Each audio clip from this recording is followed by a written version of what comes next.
میں انسانوں کو ایک جمع غفیر دکھائی پڑتا ہے، لیکن ہم تصور کریں کہ اس تمام کائنات کے اندر جو انسانوں کا جمع غفیر ہے،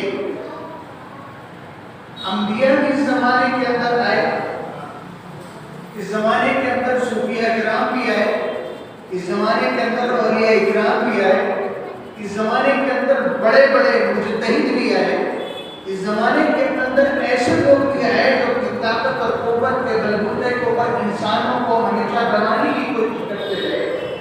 ایسے لوگ بھی دنیا کے اندر آئے جو بہت بڑے جرنیل ہوئے اور طاقت اور قوت انہوں نے دکھائی۔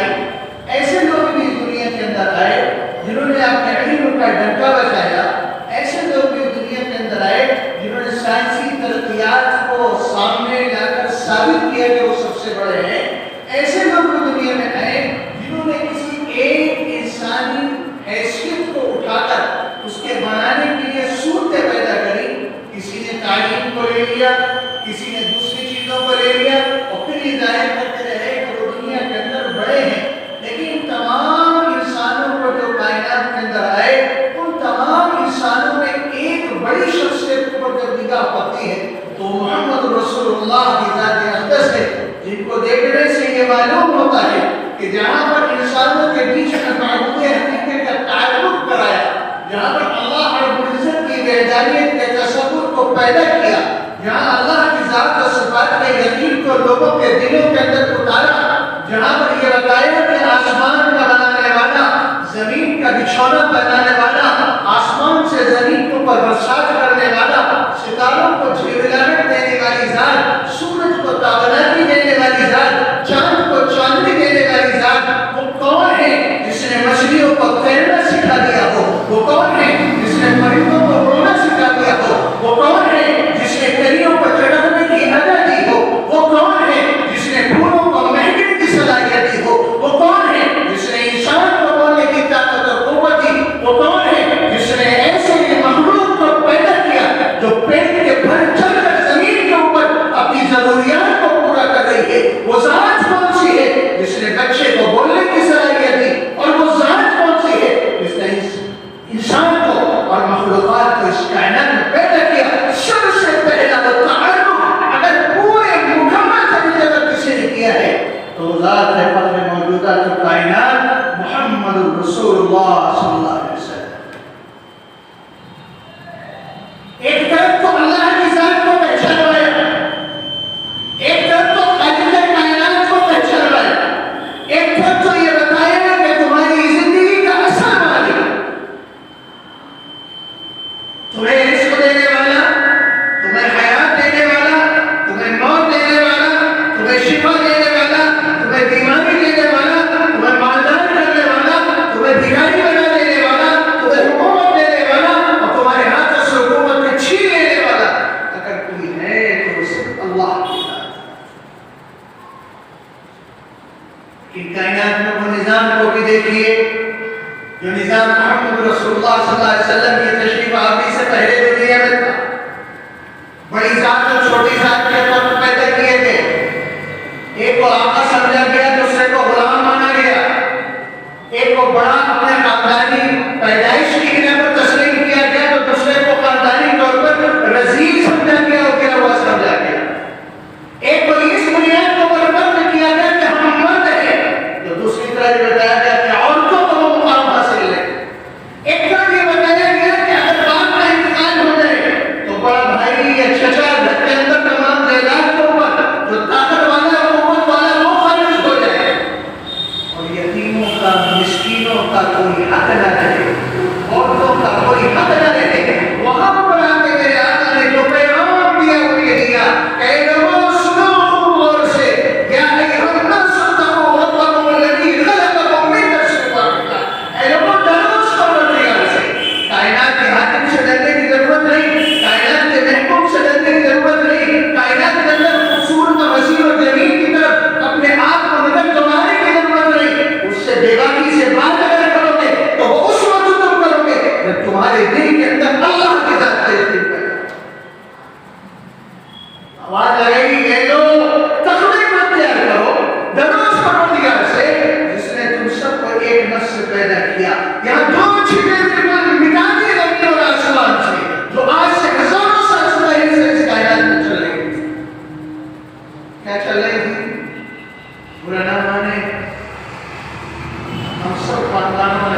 تقسیم ہے.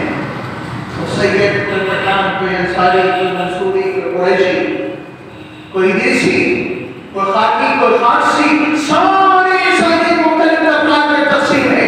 قرآن نے اعلان کیا یا ایھا الناس اتقوا ربکم الذی خلقکم من نفس واحدہ.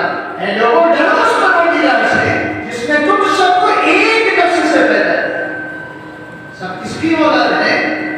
سیدنا آدم علیہ السلام کی اولاد.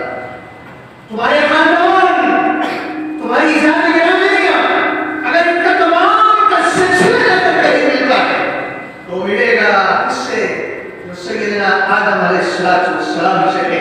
تو یہ آواز آئے گی کہ خاندان کی بنیاد پر، ذات و برادری کی بنیاد پر جو اونچ نیچ تمہارے اندر پیدا ہو گئے، وہ نیچ نیچ کہاں سے آ گئی؟ جب اس آدم کی اولاد،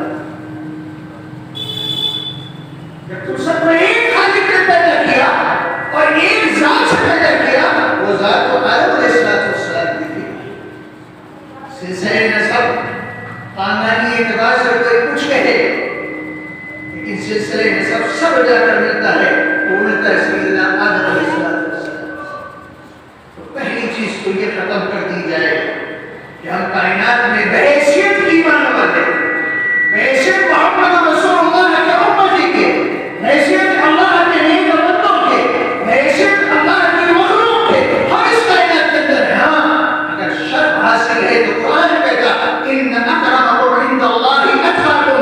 اللہ کی نظر میں تو بڑا وہ ہے جس کے اندر تقویٰ ہے، پرہیزگاری ہے، جس کی زندگی پاکیزہ ہے، جس کی زندگی کے اندر احکامات الہی ہے، جس کی زندگی کے اندر فخر موجودات و کائنات محمد رسول اللہ کے اندر ہے. بڑائی کی چیز یہ ہے. حضرت عبداللہ بن مکتوم رضی اللہ تعالیٰ عنہ ایک نابینا صحابی ہے. سمجھیے اس کو. میرے آقا مولا کے موجودات کائنات محمد رسول اللہ صلی اللہ علیہ وسلم قریش مکہ اور اپنے زمانے کے بڑے بڑے جو لوگ تھے ان کو بیٹھے ہوئے دین کی دعوت دے رہے. کوئی ذاتی اپنا پیغام نہیں تھا، بلکہ وہ پیغام تھا جس کے لیے مبعوث کیے گئے. اور طالب محمد جائیے اب اللہ کے پیغام کو ہر عام و خاص کے پاس پہنچائیں گے. فخر موجودات کائنات محمد رسول اللہ صلی اللہ علیہ وسلم ان قریش مکہ کے سامنے، ان بڑی ہستیوں کے سامنے جو بڑے بڑے اونچے عہدوں پر فائز ہیں، ان سب کے بیچ بیٹھ کر اللہ کے دین کی دعوت ہے.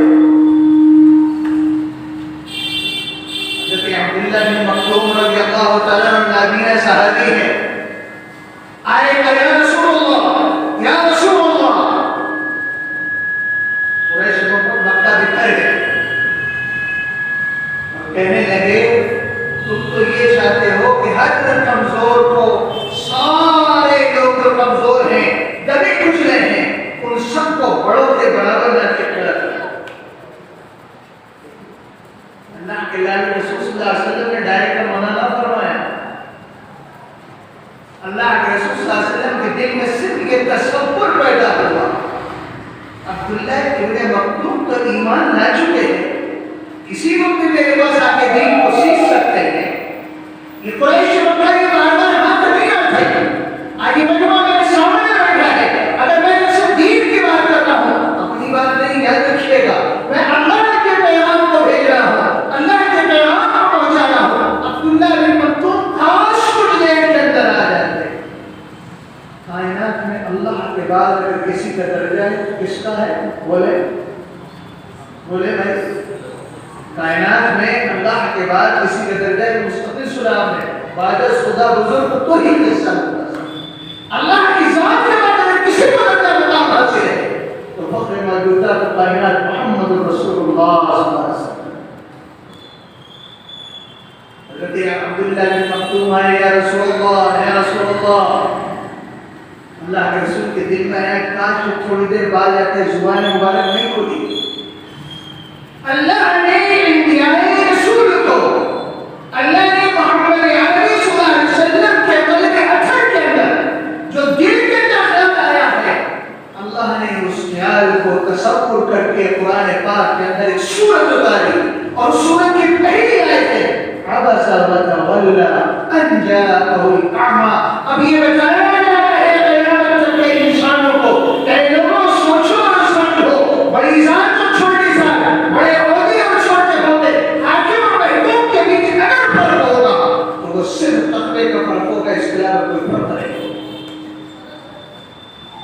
کیا کہا آپ نے؟ اعلان کروایا،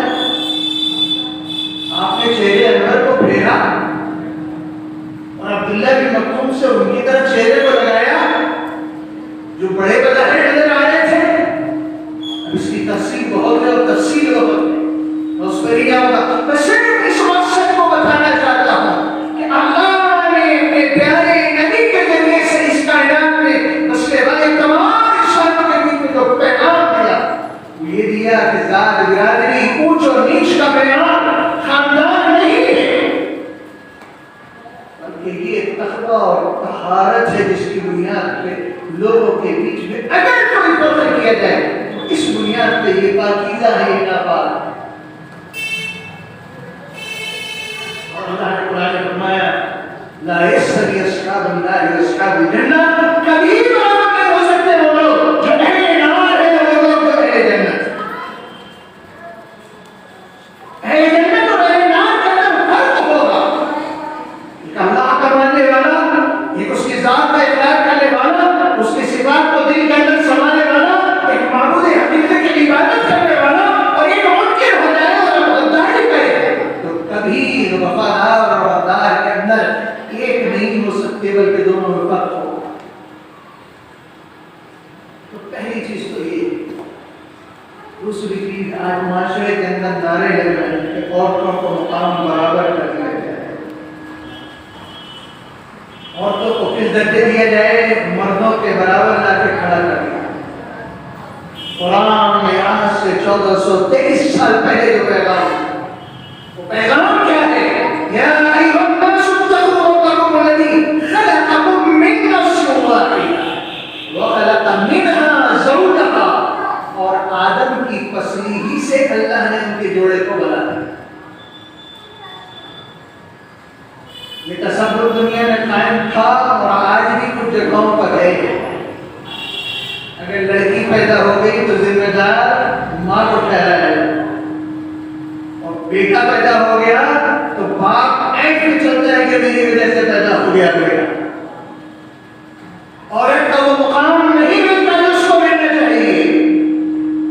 اگر بہن کی شکل میں، بیٹی کی شکل میں، ماں کی شکل میں، بیوی کی شکل میں، اگر کسی اعتبار سے جو مقام ملنا چاہیے، میں اور آپ وہ مقام سعود کو نہیں دے.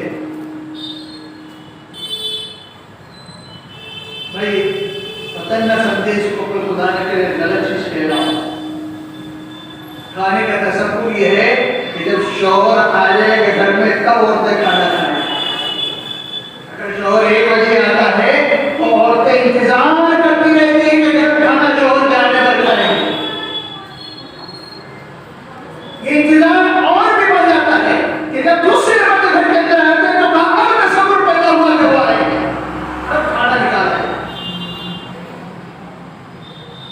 اگر شوہر گھر میں دیر سے آ رہا ہے اور روزانہ کا معمول ہے تو ہمیں گھر میں اجازت دینا چاہیے کہ عورتیں جلدی چڑھے کھانا کھا لیں تاکہ وہ انتظار میں نہ رہے اور اس سے برا ماننے کی ضرورت نہیں. عورتوں کا مقام عادت کی پسلی سے جڑا بنایا ہے. اے مردوں، اگر تم اچھا کھانا چاہتے ہو تو عورتیں بھی چھپکانا چاہتے ہیں. اے مردوں، اگر تم اچھا پہننا چاہتے ہو تو عورتیں بھی اچھا پہننا چاہتے ہیں. اے مردوں، اگر تم خوبصورت عورت سے شادی کرنا چاہتے ہو تو خوبصورت مرد سے عورتیں بھی شادی کرنا چاہتے ہیں. سیدنا عمر فاروق رضی اللہ تعالیٰ کا زمانہ ہے. ایک عورت اپنے شوہر کے ساتھ آئی. امیر المومنین بیٹھے ہوئے ہیں، محفل جمی ہوئی ہے. اس عورت نے اپنے شوہر کا ہاتھ پکڑا اور پکڑ کہا امیر المومنین میرا ان کا کبھی نباہ نہیں ہو سکتا. امیر المومنین نے شوہر کی طرف دیکھا، میلے کچیلے کپڑے، بال بکھرے ہوئے، داڑھی کی چھتری چھتری ادھر ادھر، جسم سے بدبو کے بجائے تعفن پیدا ہوا. سیدنا عمر فاروق رضی اللہ عنہ نے اوپر سے نیچے تک نظر ڈالی.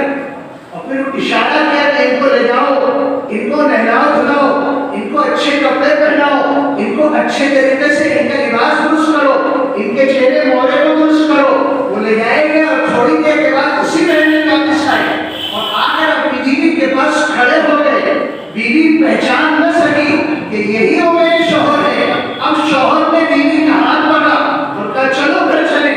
تو اس عورت نے کہا تم کون ہو؟ امیر المومنین کے سامنے میرا ہاتھ پکڑتے ہو؟ تمہاری جسارت اور ہمت کہ عمر فاروق بیٹھے ہیں، امیر المومنین بیٹھے ہیں، عمر بن خطاب بیٹھے ہیں اور تم میرا ہاتھ پکڑتے ہو. شوہر نے کہا میں تمہارا شوہر ہوں. بیوی نے غور سے دیکھا اور اب بیوی نے امیر المومنین کا ہاتھ پکڑا اور پکڑ کر کہا اے امیر المومنین میرا ان کا ہمیشہ لباس ہو سکتا. حضرت مولانا عمران صاحب رحمہ اللہ مرقدہ وہ پانی فرماتے تھے بھائی میرے ساتھیوں اپنے آپ کو خوبصورت بنانے کی کوشش کرو. خوبصورت کا مطلب یہ نہیں ہے کہ کلین شیو ہو جاؤ. خوبصورت کا مطلب یہ کہ مساج سینٹر چلے جاؤ. خوبصورت کا مطلب نہیں کہ پینٹ شرٹ ٹائی گلے کے اندر لگا لو. خوبصورت کا مطلب یہ نہیں ہے. خوبصورت کا مطلب ہے پاکیزہ طریقے سے پاک اور صاف رہ کر اپنے آپ کو ایسا اچھا ثابت کرو اخلاق کے اعتبار سے، کردار کے اعتبار سے، معاملات کے اعتبار سے، معاشرت کے اعتبار سے، گفتار کے اعتبار سے، زبان کے اعتبار سے، آنکھوں کے اعتبار سے، نظروں کے اعتبار سے کہ تمہیں دیکھنے والا یہ کہے کہ سچا اور پکا دیندار ایماندار ایسا آدمی ہے کہ اس سے کسی کو کوئی نقصان نہیں پہنچ سکتا. زبان کھلے تو محبت ہو رہی ہو، آنکھیں اٹھے تو پیار سے اٹھے، اور اگر آنکھیں اٹھی ہے تو بدنظری کے لیے نہیں بلکہ اللہ کی رحمت کو پہچاننے کے لیے. اگر ہمارے قدم اٹھ رہے ہو تو بندیوں کی طرف نہیں بلکہ خیر کی طرف چلنے والے ہو. ہاتھ اٹھے تو وہ کسی کا نقصان پہنچانے کے لیے نہیں بلکہ امداد کے لیے اٹھے. اور اگر ہمدردی ہو تبھی ہاتھ اٹھے اور ہمارا معاملہ ہمارے پاس ہو تو وہ اپنا روگ اٹھانے کے لیے نہ ہو بلکہ لوگوں کی مدد نصرت کے لیے ہو. اگر اللہ عہدہ دے دے تو وہ عہدہ اس لیے نہیں کہ لوگوں کی جائیداد کو قسم کیا جائے بلکہ اس لیے کہ غربا کی مدد کی جائے، یتیموں کے سر پر ہاتھ رکھ کر ان کی ضرورتوں کو پورا کیا جائے. اس لیے یہ ہے اور اس لیے بنایا. میرے پیارے دوستوں بزرگوں ہمیں نہیں معلوم کہ سیدنا عائشہ صدیقہ رضی اللہ تعالیٰ عنہ کیا فرماتی ہیں. ایک مرتبہ اللہ کے نبی رسول صلی اللہ علیہ وسلم سیدنا عائشہ رضی اللہ تعالیٰ کے ساتھ تشریف فرما ہے. عائشہ رضی اللہ تعالیٰ نے ایک کٹورے سے پانی کو نوش فرمایا. اللہ کے رسول صلی اللہ علیہ وسلم نے بچے ہوئے پانی کو اپنے ہاتھ میں لیا. سیدنا عائشہ صدیقہ رضی اللہ عنہ نے فرمایا رسول اللہ یہ پانی میرا جھوٹا ہے. اللہ کے رسول صلی اللہ علیہ وسلم نے فرمایا عائشہ کس طرف سے پانی کو پیا تھا؟ کٹورے میں تم نے پانی کو کس طرف سے پیا تھا؟ عائشہ صدیقہ نے فرمایا یا رسول اللہ میں نے پانی کو ادھر سے پیا تھا. اللہ کے رسول صلی اللہ علیہ وسلم نے اس پیالے کو اپنی طرف موڑا اور جس جگہ سے عائشہ نے پانی پیا رضی اللہ تعالیٰ عنہ اسی جگہ پر وقت موجودہ جو کائنات محمد رسول اللہ صلی اللہ علیہ وسلم نے پانی پیا اور قیامت تک کے آنے والے انسانوں کو سمجھا گئے کہ اے شوہروں اگر تم گھر کے اندر بیویاں رکھ رہے ہو تو بیوی کے ساتھ محبت پیدا کرنا چاہتے ہو تو یہ سمجھو جھوٹا اور سچا مت کرو بلکہ محبت کا اظہار اپنی بیوی سے کرو اور اس طریقے سے کرو کہ تمہاری فریفتہ وہ ہو جائے اور تم فریفتہ اس کی. کہ ہم نے قرآن مقدس نہیں پڑھا کہ اگر کوئی یتیم کا انکار کرتا ہے کھانا نہ کھلاتا ہے اور یتیم کے ساتھ بہتری کا معاملہ نہیں کرتا ہے تو قرآن نہیں کہتا اولئک الذین یکذبون بالدین کہ آپ نے نہیں دیکھا اس کو جو قیامت کا انکار کرنے والا ہے. کون ہے وہ قیامت کا انکار کر رہا ہے؟ اللہ کا تعارف تو کرا چکا ہے. اللہ نے رسول صلی اللہ علیہ وسلم کو تعارف کرا دیا ہے. اب ان کا انکار کرنے والا اور وہ آدمی کون ہے؟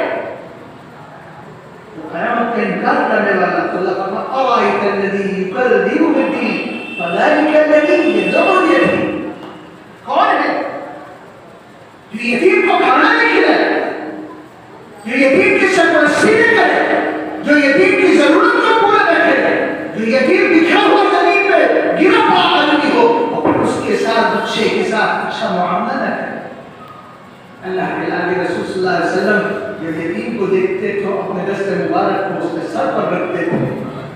مہینوں خوشبو آتی تھی اس کے سر سے، جس سر پر رسول اللہ صلی اللہ علیہ وسلم مبارک ہوتے تھے۔ میرے پیارے دوستوں بزرگوں، بہت آسان ہے میرا کہ میں دوسروں کے اوپر انگوٹھے اور انگلیاں اٹھاؤں، لیکن بہت مشکل ہے کہ میں اپنے اندر خود تبدیلی کروں۔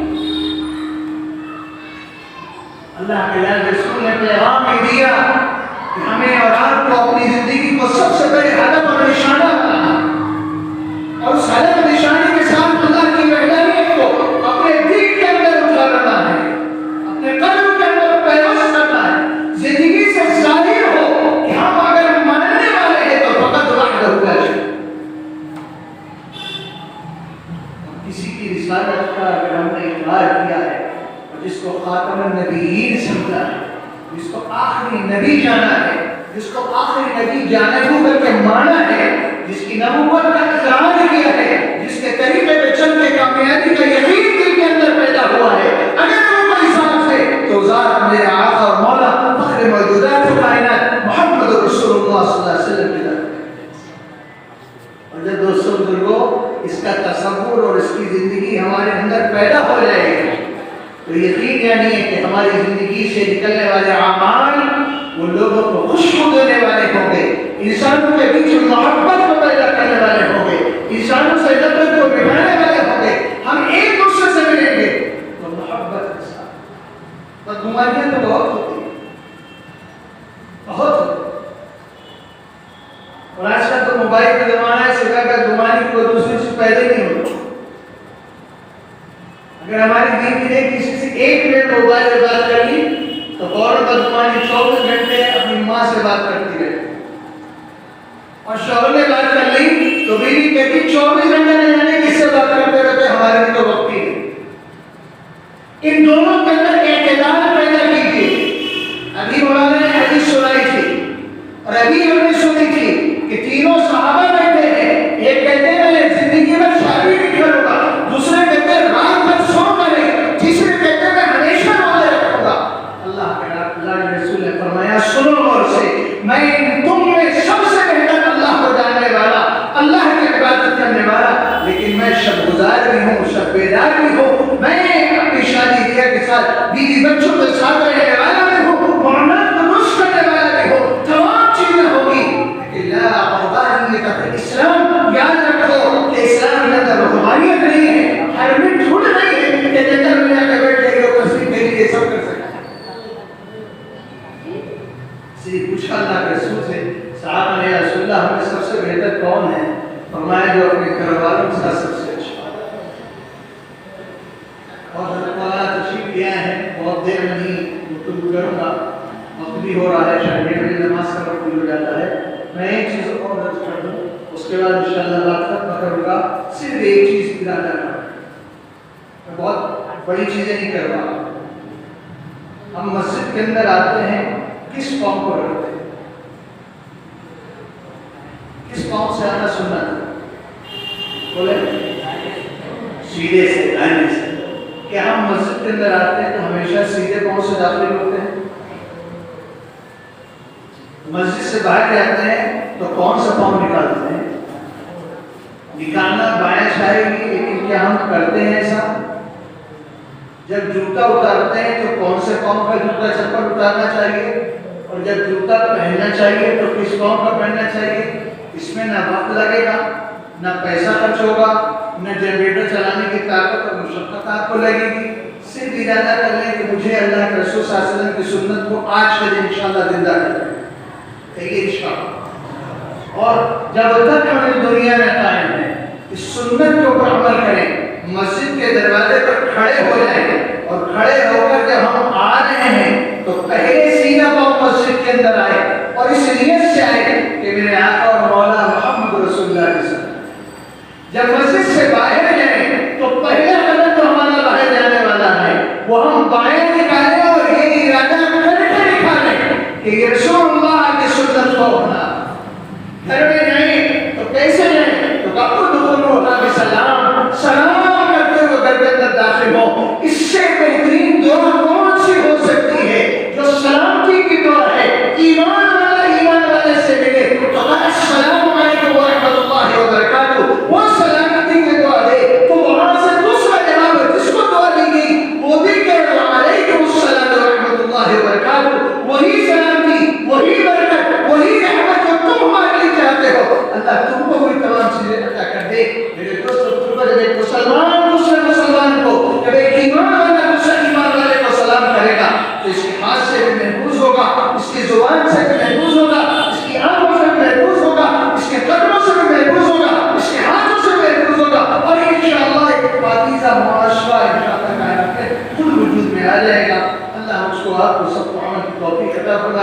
ایک دوسرے سے ملیں تو مسکرا کر ملیں. ابھی تو اللہ وسلم اللہ خود کو ہنستا رکھے مسکراتا رکھے, ایک دوسرے کے لیے دل سے دعائیں دیں. اگر کوئی پریشان میں ہے تو اس کی پریشانی کے اندر اپنے آپ لگنے کی کوشش کریں.